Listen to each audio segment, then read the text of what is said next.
And now we'll begin the Q&A session. If you haven't already, please submit any questions you have in the Q&A box at the bottom of the screen. We will do our best to get to all the questions if time allows. And so to jump right into our questions, the first question is going to be for Dr. Roberts.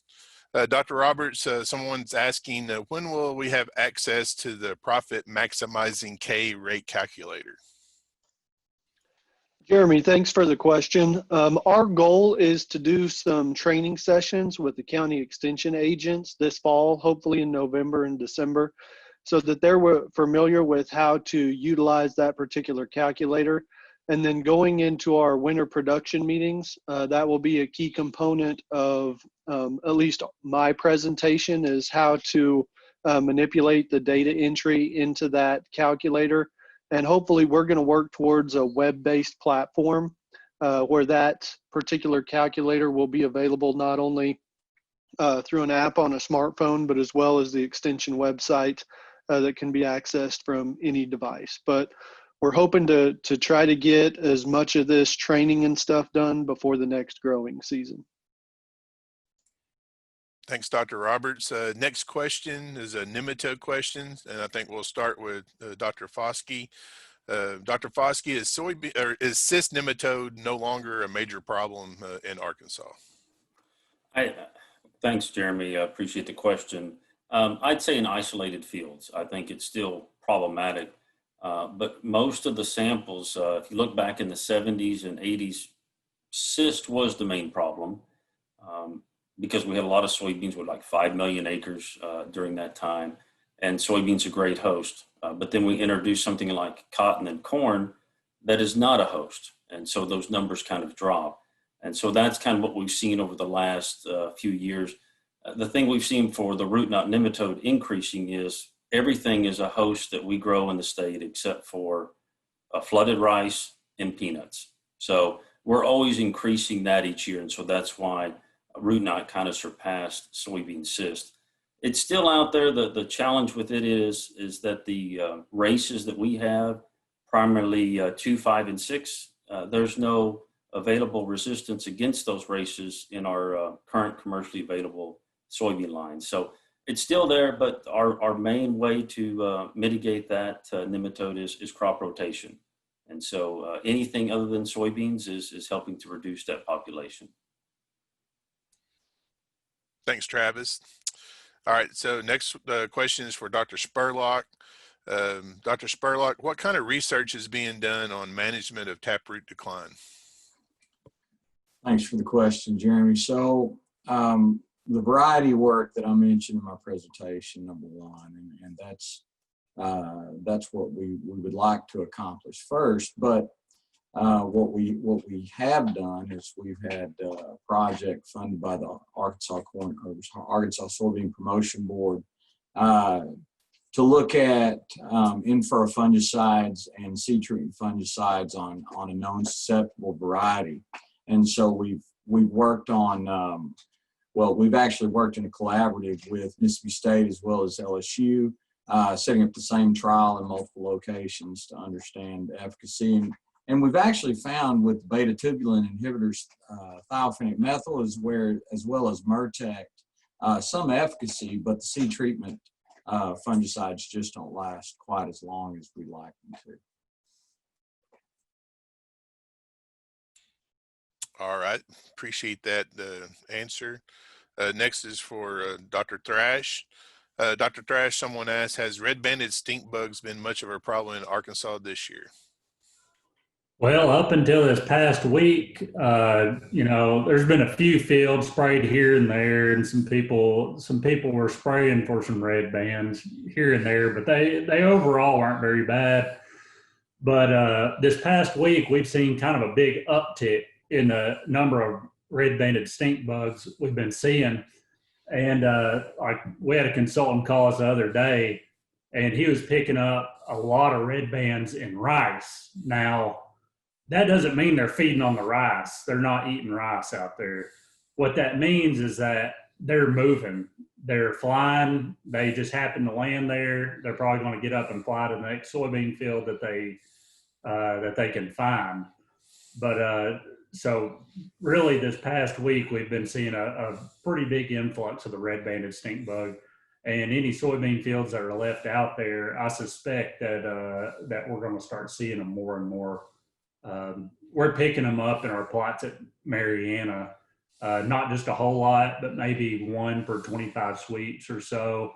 But I imagine they're gonna get worse pretty soon. All right. Next question is for Dr. Norsworthy. Dr. Norsworthy, someone asked, are the populations of pigweed in the state that are becoming a challenge to control with Liberty and auxin herbicides? So I guess the question is, are we seeing some problems with those particular herbicides controlling some of the pigweed populations? Dr. Rossi, I appreciate the question. And one thing is that we try to do every year is to collect samples across the state. We try to work closely with our county extension service to collect from fields where potentially there's failure. We also have growers that will send in samples to us. And one thing that we have definitely been seeing, I would say over the last couple of years is what I'm going to call at this point slippage of both of those technologies or herbicides, that being the glufosinate as well as some of the auxin herbicides such as dicamba and 2,4-D. And we're not ready to sit here today and say that we've got resistance to those, but we definitely, there's areas in the state in which we have bigger issues than others in terms of the difficulty to control pigweed with those herbicides. And basically for that reason, that's why we really try to focus on, as Dr. Butts mentioned here tonight, is the value of a 3-pass program where we really start with a sound residual and come back with multiple post-emergence herbicides. And as I said, really where you can utilize mixing those two effective modes of action, I think there's value to that to try to protect from us actually missing some of these plants that have been somewhat challenging to control with either the auxins or the glufosinate. All right, thank you, Dr. Norsworthy. This one is to the weed scientist. I don't remember who did the 3-way combination, but the question is, why do you think you saw a reduced effectiveness of the glyphosate, glufosinate, and 2,4-D in your plots? And I don't remember if that was Tommy or that was Tommy. Okay, Tommy. Yeah, thanks, Jeremy, for the question there. It's honestly a good question. I don't have a great answer exactly why we saw that little bit of reduced activity. I will say that plot probably looked worse than it really is. I mean, typically that loss and control that I've seen is, maybe 5-10% at the most. But we do tend to see that across our different sites that I had, at least, where we lost a little bit of control with that 3-way. And I don't know if it's just something incompatibility wise when they try and get mixed together all at the same time in a tank, or whether there's just a burning factor from the Liberty or glufosinate, and it doesn't allow the Roundup and 2,4-D to really work as well. We probably needed to research that a little bit more. But like I mentioned, in a couple different sites that I had that Newport and Roar, I saw the same thing where that 3-way had a little bit less control than if we even just did Enlist plus Liberty or the Enlist plus Roundup and followed it with the sequentials. All right, Tommy, you got a couple more. So first one is, what is your recommended pre-program for Enlist system? And then the second one is the water that you used at the Roar station on your plots. What was the spray water pH and hardness levels? Hold on, slow down, man. You expect me to remember all this at one time? I'll keep you on track. So my recommended pre-program. So we always want to have a couple different effective modes of action in there for our pre-program. And really, the Enlist system, the Extend system, the LLGT 27 system, it doesn't really matter as far as our pre-programs go. We really want to try and still use a couple multiple effective modes of action. Really, our best recommendations right now are to get metribuzin into the mix, and then hopefully have like a group 15. So a product like Boundary, where it's a mix of metribuzin and that S-metolachlor, is really one of our best options. We've got the metribuzin and that group 15 in there. I actually had a lot of luck with Trivents this year in areas where we didn't have PPO inhibitor resistance. Trivents was a really good herbicide, and that has multiple effective modes of action. And if you're in the extend system, Trivence is a great option because it can help provide a residual for prickly sida or tea weed. So there are some good options there. You just really want to weigh your options on what kind of resistant levels you have. And then, like I said, make sure you're getting multiple effective modes of action out with those pre-residuals. And then the second question, was that about the Roar water? Is that right? Yeah, so the water you used on your plots at Roar, what was the spray water pH and hardness level? Sure. So we sampled that water then too, just to get a rough idea with that study. The pH was somewhere around 8, so it was a little high, a little bit basic. And then the water hardness value was somewhere between 200 and 250 parts per million, which is not crazy hard, but it is definitely on the harder side of the scale. So we definitely had hard water and a higher pH down there. All right, thanks. Next one, going back to Dr. Roberts. Dr. Roberts, how is the profit maximizing K rate different from what is on our soil test report?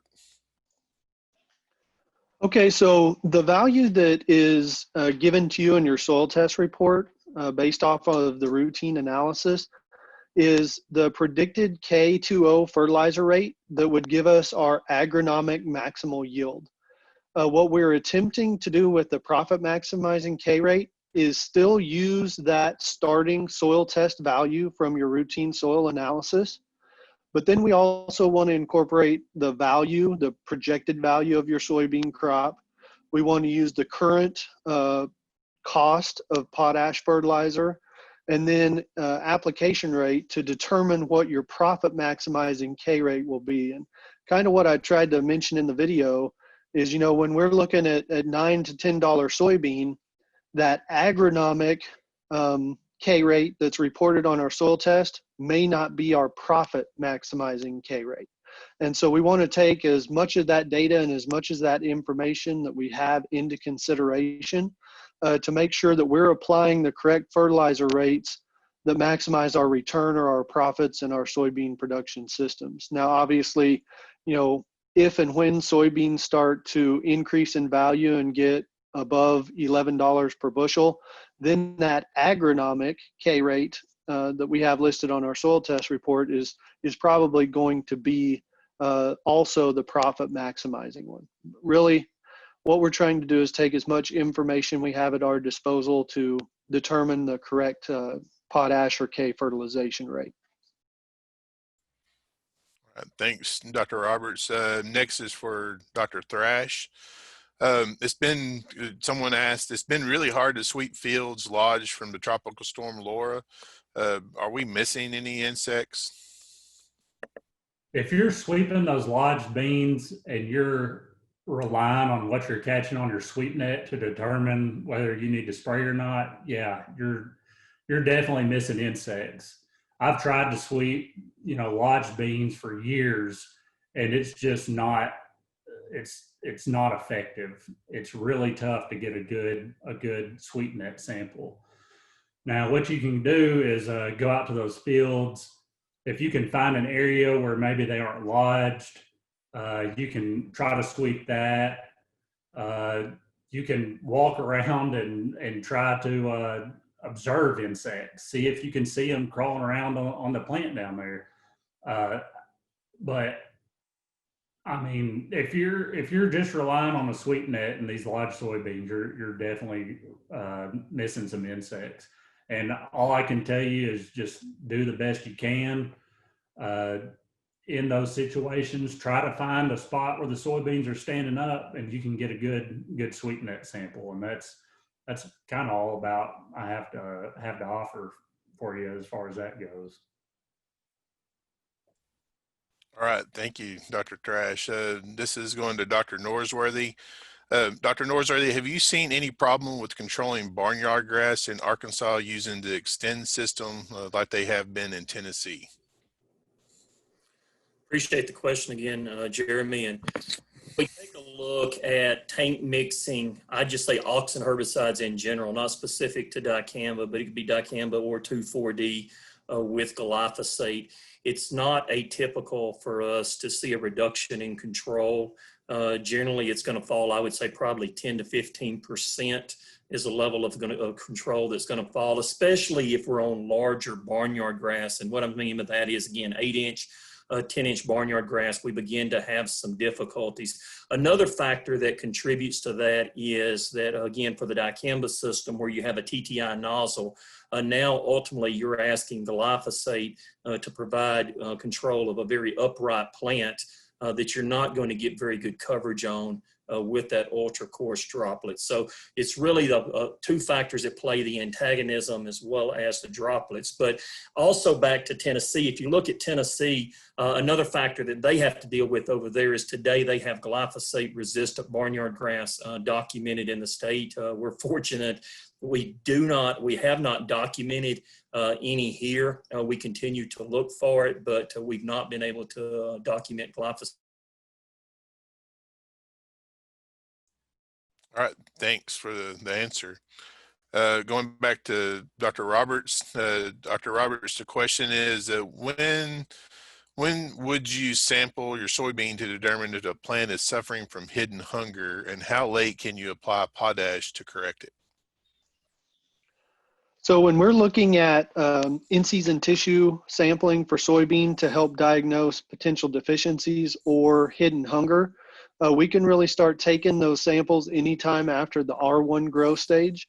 And we have seen significant responses or yield increases to potash applications as late as the R4 to R5 growth stage. What we're currently working on in our research is to determine, one, whether or not those very late season applications are economical, and then two, what particular rate might be needed given specific level of deficiency. And so right now our recommendation is just to apply 60 units of K2O to correct that deficiency.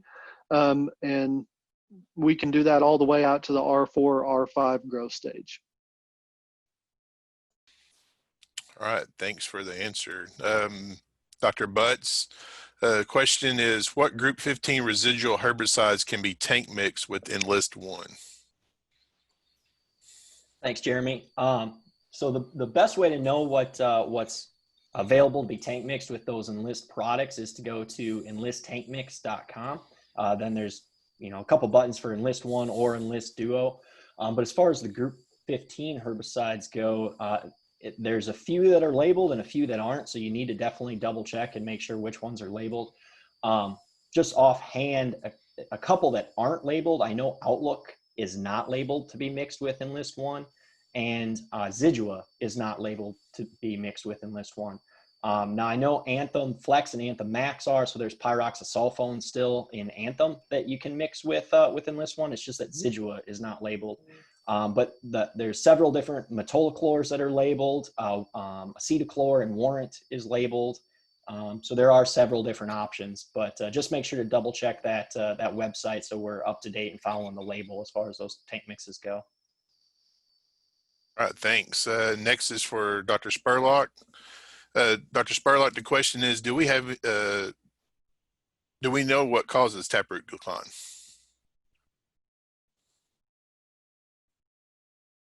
All right, there you go.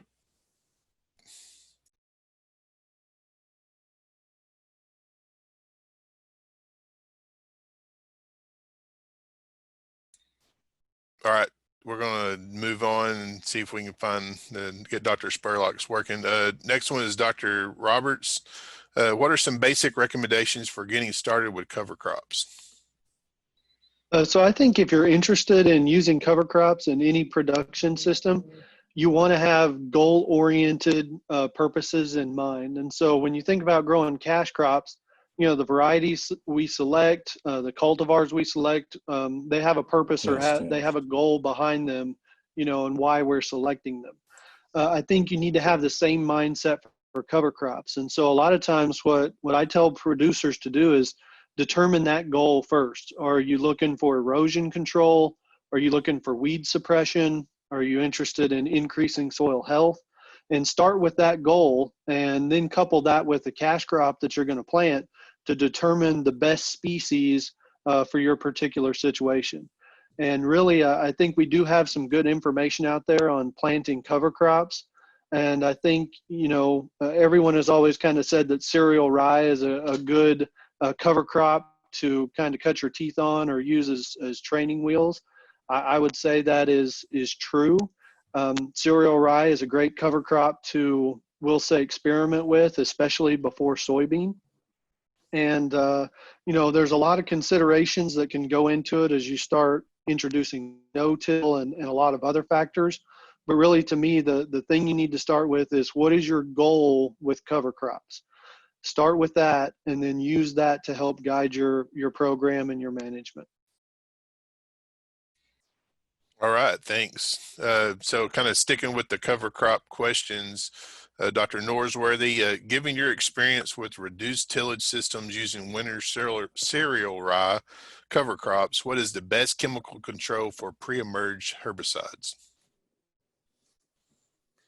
Dr. Ross, I think that Dr. Butts somewhat did a very good job of answering this. I know he wasn't necessarily talking about cereal rye here a few moments ago, but based on our research, really having two effective herbicide modes of action on the ground is extremely important. And in our work, metribuzin plus a group 15 herbicide, I really like things like metolachlor in combination with metribuzin. We also, in a scenario like that, if I have some green vegetation at the time of planting, I can mix in gramoxone or paraquat, and I get a tremendous amount of synergy from those to go on and help take out any weeds that are existing there at the time of planting. But another one is Trivence has looked very good for us in that system. The only concern that I have with Trivence is where we have PPO resistance, you're definitely going to see some failure of the flumioxazin component or Valor component of that product. But those are some real good herbicide choices to start with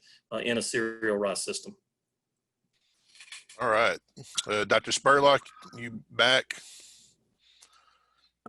I am. I apologize. For the No problem. All right. So the question is, do we know what causes taproot decline?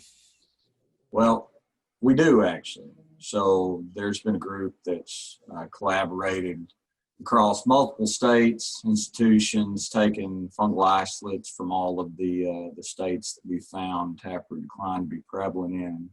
What we've determined is that it's caused by fungus in the genus Ilaria. And that fungus actually now has a name. It was unidentified. It wasn't any in the DNA databases. And it's going to be called Xylaria necrophora. And so, this fungus, Xylaria in general, or wood rotters, it's hard to say, exactly where it came from and how it got into these fields. But my guess is that it's been in them since maybe they were, before they were fields, they were agricultural fields when there was trees on them or whatnot. So anyway, we do know the causal organism, and that was a big step in understanding how to manage the disease. Thanks, Dr. Spurlock. Dr. Thrash, the question is, when can I terminate insect application for defoliating insects in soybeans? You can stop that at R6.5. So go out to the field, put you some pods in the top of those plants, and split them open and just make sure that membrane separates cleanly from those soybean seeds within that pod. And if you got that going on, then you're safe to terminate those insecticide applications. All right, thanks. Next is for Dr. Foskey. When's the best time to sample for root knot nematodes, and what population is considered to be bad? Okay, thanks. To me, when we're talking about sampling, you have two types of samples, a diagnostic and a predictive, and I'm sure we're referencing a predictive sample here, trying to predict what kind of problem we might have next year, or what kind of management we might want to initiate to mitigate that problem. So I like things simple. So I like to sample when I can walk easily in the field. And that would be, to me, after harvest. The key to that is that the nematode population density is going to be at its greatest at the end of the season. But after harvest, really, we should be talking about after senescence or after really maturity. So I would say about 6 weeks after the plants start to senesce and start to die, we probably need to get in there and samples, but as quickly after harvest as possible. And, you know, sometimes I know it's hard to sample 8 to 10 inches deep, but in the root knot fields, that's probably easy enough. In some of the other fields, just as close as you can get into the root zone as possible. And of course, taking advantage of free nematode assays doesn't hurt either at this time of year. So that would be the timing, and kind of right after harvest would be the easiest as far as collecting those predictive samples. Thanks, Dr. Foskey. Next one, probably to the weed scientist. Were there any Palmer control plots using the Extend system? That'd probably be Jason. Jeremy, we've done a good bit of work. We continue to do a good bit of work with the Extend system, and not only really the Extend system, but this year we've worked a good bit also with the Extend Flex system, and we try to compare these systems across technologies. But yes, the Extend Flex system is quite effective in terms of controlling Palmer amaranth. The beauty, I think, of the Extend Flex system is the ability really to put dicamba on the front end. In a system like that, I like dicamba as a pre-emergence herbicide in combination with some other residual. Again, as I said a few moments ago, maybe it's a metribuzin plus warrant. The beauty of putting dicamba down at planting is most of our herbicides, we need about 1/2 inch of a rainfall to actually get them activated. Dicamba is the exception to that. You don't need rainfall for it to have activity on Palmer from a residual standpoint. When you do get rainfall, you lose that activity. But with that, having the ability to come back in and spray glufosinate behind dicamba applications has looked very effective. And I've actually put out some videos here recently where we've looked at using dicamba and following that 14 days later with the glufosinate application. And it's quite effective in controlling even larger than labeled pigweed. Thank you for that answer. Dr. Spurlock, back to you. If I find Cercospora leaf blot in my field, what fungicide would be the best to control that disease? Well, that's a good question, Jeremy. Thank you.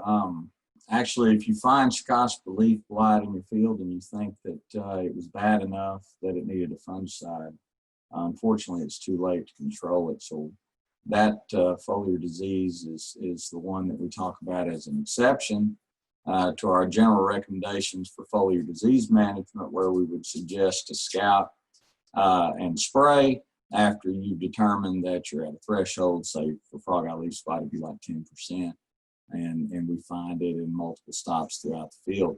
With Cercospora leaf blight, you can't wait until you see the symptoms, and so that's why we're working very hard every year to put out varieties that are less susceptible to it, especially in South Arkansas, where it tends to actually cause some yield loss, not as significant as in Louisiana and south of us, but there's definitely some fields in South Arkansas that suffer annually from losses to Cercospora leaf blight.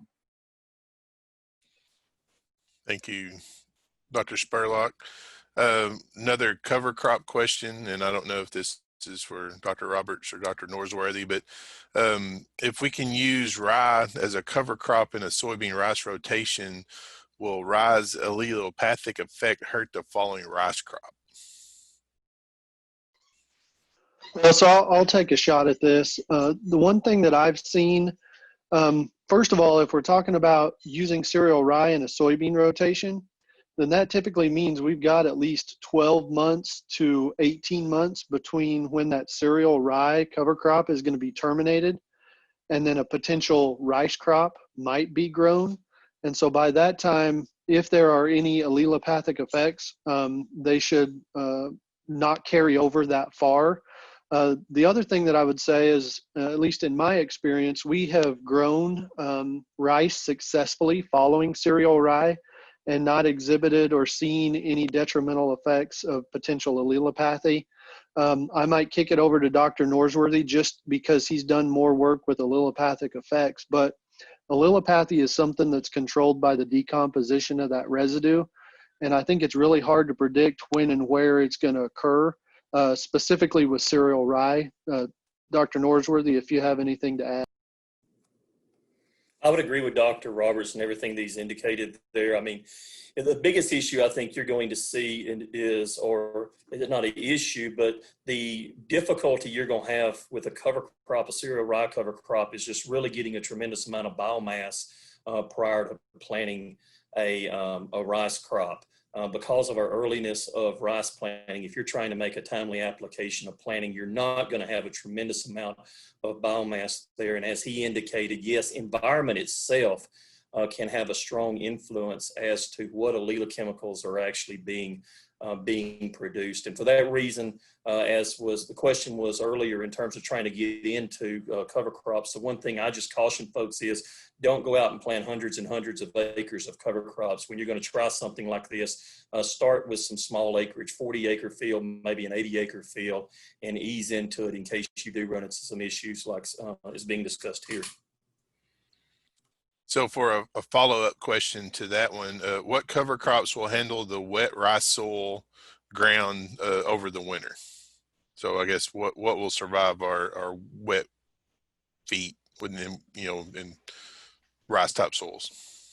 So what I would say is we've done a lot of work on this over the last 6 to 8 years, looking at different cover crop species, specifically winter cover crop species.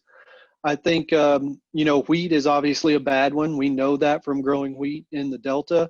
I think it does help if you do your tillage prior to establishing the cover crop and going ahead and pulling the beds and getting those established to help with drainage of rainfall and precipitation during the winter. If I had to rank them personally, I think black oats tend to do the best in terms of saturated or waterlogged soils, followed by cereal rye, triticale, and then barley as the winter cereals. And those are typically what we would want to be planting in front of a soybean crop. Thanks. Dr. Foskey, back to you. What are the control mitigation options if you find a bad population of nematodes in your field? Okay, so something that's bad, I'm assuming we're talking about a sample that I've heard people get back that they have 1,000 J2s per 100 cc's of soil. So that's really severe. Our damage threshold in the state is anything over 60. So a lot of those samples come back. The first thing is I've heard of people going and sampling just a diagnostic sample, and you're collecting one sample in one area of the field. And my thought about that is, would you go collect one nutrient sample and then make your entire recommendation on the field on that one nutrient sample? Probably not. So we do need to take a sample over the entire field. But let's say it's over the entire field and that it's a high population, it's really severe. The best thing we can do in the state is to plant a non-host. So a host where specifically southern root knot nematode does not reproduce at all. The only crop option we have are peanuts. There's only 38,000 acres of peanuts in the state. So compared to the millions of acres of soybeans, probably not a rotation option. And there's some other problems there. There's some resistance in cotton, which is better. And then we do have the resistance we've been working on with soybeans. So there are few options in the soybeans, and that information is available. So let's say you want to use a nematicide, you want to kind of get revenge. It's quite expensive, and again, nematicides only last 1 year. So Telon or Telon is a fumigant nematicide. It costs about $60 an acre, and some years it's challenging to get. It's a byproduct of some of the plastics industry. So as plastics or car sales go down, its availability goes down too. So, and it's used in a lot more of the vegetable crops, which are higher cash crops, so they can afford that. So really the crop rotation with the non-host is best. Knowing what you have early, it's easier to manage it, just like with any condition with our own health, knowing that earlier is easier. But some of those are field by field basis, and if someone has that specific problem, I wouldn't mind meeting with them one-on-one and we can discuss that further. But those would be my thoughts from a general standpoint without having more information. All right, thanks, Dr. Foskey. One more for Dr. Thrash. Dr. Thrash, the question is, when can I stop spraying for red-banded stink bugs, and what are your control recommendations? Currently, our recommendation is you can stop spraying for red-banded stink bug at R7. Now, that's unless we get into a rainy pattern, and what happens is that it softens the pod wall on those R7 beans or past R7, and it actually allows the stink bug to pierce the pod wall since it's safe. Now, if it stays dry like it is right now, I wouldn't treat red bands in R7 soybeans. As far as control recommendations go, our best recommendation is bifenthrin plus acephate. And if we run into a situation where you can't find one of those, maybe mixing bifenthrin plus imidacloprid would be a good recommendation, or bifenthrin plus a different neonicotinoid. But acephate plus bifenthrin are our best recommendation. Something like indigo would also provides good control. But you want to maintain a tank mix treatment for that pest. Thanks, Dr. Trash. Well, I'm afraid we're run out of time. If you asked a question, we weren't able to get to it, please contact us at our field day website. That's aaes.uark.edu/questions. Thank you all for joining us. If you enjoyed this program, our final commodity field day is the online cotton field day 2 weeks from today on October 1st, and registration is open now. If you would like to watch any of these presentations again, please visit aaes.uark.edu/field days to view the recordings. Again, thank you all and have a great evening. Thank you for joining us for the Arkansas Soybean Field Day Online. We would like to thank the soybean growers of Arkansas and the Arkansas Soybean Promotion Board for their support. This program was produced by the University of Arkansas System Division of Agriculture. To view recordings of these presentations, visit aaes.uark.edu/fielddays.